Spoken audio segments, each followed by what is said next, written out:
بیٹے کی آنکھ کا ایک آنسو نہیں دیکھ سکتی، سوچئے وہ کتنا جلدی بیٹے کو معاف کر دے گی۔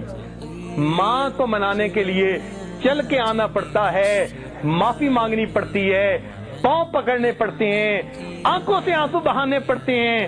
مگر ایک ذات اور بھی ہے، اگر ایک بندہ ساری زندگی گناہ کرتا رہے مگر اپنے گناہوں پر کہیں بیٹھے بیٹھے دل میں نادم اور شرمندہ ہو جائے، حدیث پاک میں آتا ہے الندم توبۃ، دل میں نادم اور پریشان ہو گیا، دل میں پشیمان ہو گیا، زبان سے فکرہ نہیں بولا، زبان سے معافی نہیں مانگی، چل کے مسجد کی طرف نہیں آیا، وہ پروردگار کتنا کریم ہے، فقط دل کی ندامت پر اس بندے کے گناہوں کو معاف فرما دیتا ہے۔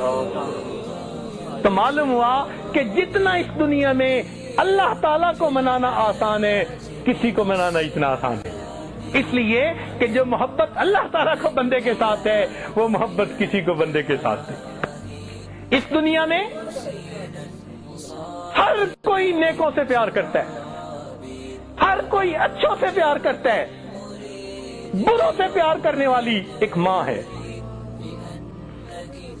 اولاد بگڑ جائے وہ کہے گی یہ نصیب بچوں کے، میں تو ماں ہوں، میں کیا کروں۔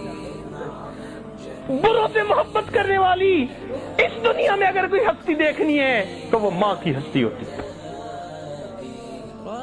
اگر ماں ممتا کی وجہ سے اتنی محبت کرتی ہے تو اللہ رب العزت بھی اپنے بندوں سے اس کے بڑھ کے محبت کرتے ہیں۔ اس لیے 100 سال کا بوڑھا ہڈیوں کا ڈھانچہ بن گیا، منہ میں دانت نہیں، پیٹ میں آنت نہیں، اولاد تھی نہیں، بیوی فوت ہو گئی، ماں باپ کا اکیلا تھا، کوئی قریبی رشتہ دار نہیں، کوئی اس کو گھر رکھنے کے لیے تیار نہیں، لوگ محفل میں بٹھاتے نہیں کہ تو کھانستا ہے، بلغم نکالتا ہے۔ اب اس کی حالت یہ ہے کہ وہ لاٹھی پکڑ کے چلتا ہے، جب اس کو روٹی پکا کے دینے کو کوئی تیار نہیں، لوگوں کی بے وفائی سے اس کا دل تنگ ہوا، اداس ہوا، اور اس نے سوچا اوہو میں نے ساری زندگی مخلوق کی محبتوں میں گزار دی، کاش کہ میں اپنے رب سے دل لگاتا۔ اس 100 سال کی عمر میں لاٹھی پکڑ کے اپنی جھکی کمر کے ساتھ ہانپتا ہوا، کانپتا ہوا اگر وہ اپنے رب کے در کی طرف چلتا ہے تو اللہ رب العزت اس بندے کو تانا نہیں دیتے، تو نے اپنا جمال کہاں ضائع کیا، اپنا مال کہاں ضائع کیا، کیا ہے تمہارے پلے، اب تمہیں یہ وقت یاد آیا۔ میرا پروردگار اپنے بندے کو کبھی یہ الفاظ نہیں فرماتا، بلکہ وہ اگر بوڑھا بھی چل کے آ رہا ہوتا ہے، اللہ تعالیٰ کی جو ہے حدیث قدسی اس کا جواب ہے کہ میرا بندہ میری طرف ایک بالش چلتا ہے، میری رحمت 2 بالش جاتی ہے۔ اگر وہ چل کے آتا ہے وَإِنْ أَتَانِي يَمْشِي أَتَيْتُهُ هَرْوَلًا، میرا بندہ چل کے آتا ہے، میں بندے کی، میری رحمت بندے کی طرف دوڑ کے جاتی ہے۔ تو جو پروردگار اپنے اس 100 سالہ بوڑھے بھی تانا نہیں دیتے، بلکہ اور ذرا بات سن لیجئے کہ اگر یہ 100 سال کا بندہ شرابی تھا، زانی تھا، اس نے آ کے توبہ کر لی، اللہ تعالیٰ گناہ معاف فرما دیتے ہیں۔ اور پھر ایک اور بات، شریعت کا مسئلہ سن لیجئے، اگر کسی نے سچی توبہ کر لی، شریعت کہتی ہے اب اس کو پچھلی زندگی کے گناہ پر کوئی آر نہیں دلا سکتا، تانا نہیں دلا سکتا۔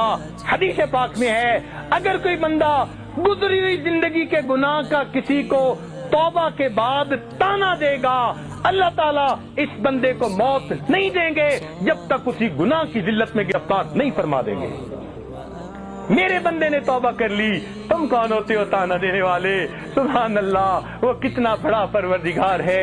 اس لیے ہم اپنے دلوں کی گہرائیوں سے آج سبق کو یاد کر لے، اپنے ایمان کو مضبوط سے اثبت کر لے۔ ہمارا اس دنیا میں پالنے والا اللہ رب العزت ہے۔